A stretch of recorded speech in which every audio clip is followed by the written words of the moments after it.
Hello and welcome to today's edition of Pegasus Test. On today's edition, we're covering Lynx 2025 Stage 9 as Operation Enduring Liberation continues.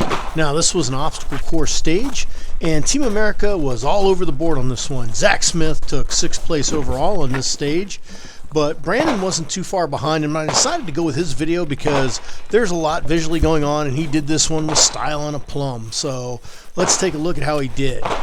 So you start off, as you saw, with the rifle on one end. Get one hit. You're knocking off a plastic little small target, maybe about an inch or two wide, and it's sitting right above a nose chute. So you really got to know your holdover. Then you went through all the obstacles, and as you saw, made a pistol engagement, leaving your pistol behind so you didn't lose it while traversing. And boom, Brandon's right over there. Then it's back to the rifle. And as you can see there, you make that shot, and it's a very tough shot. And it's better to be missing a little high than low. Once you knock it off, it's back over the pallets, through the tires, and a lot of people got their lunch eating on those tires. And that tunnel there, as you can see, a little guy like Brandon flies right through it. But if you're a bigger guy or you got all your 782 gear on you, like I did, you tend to get stuck and hung up. And you go back in the other direction after you make the 2 required pistol hits. There were 2 gongs up on the hill, and you had to get just 1 hit on each one with the pistol. That was it. Then back through the tires, rolling dynamically over those pallets, or you could jump, as some people did, or step over, whichever you were. That was shooter's choice. Now Brandon's on his last go through.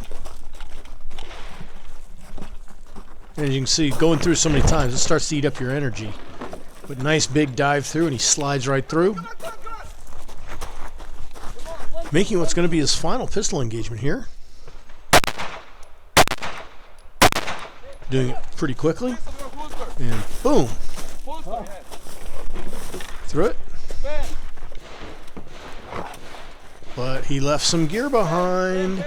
If he hadn't done that, he'd probably been right on Zach's heels or right at the same time as him. Got to have that pen. Every piece of gear counts. Boom. And down to it. Grabs his gun, going for that final rifle shot. The shooting on the stage was fairly simplistic, to be honest, but so difficult because of all the physical exertion you were doing on the obstacle course. The obstacles were strategically apart and didn't allow you to build up any momentum or speed really between them, and you really had to watch your steps, especially on the tires. I watched so many people eat their lunch on the tires, and a few shooters even banged their heads up pretty good going in and out of the tunnel. So this stage was a whole lot tougher than it looked. And we're hoping you're enjoying all this coverage of Lynx 2025. Operation Enduring Liberation continues tomorrow with the final stage, Stage 10. Please comment, like, and subscribe, and tune in for that.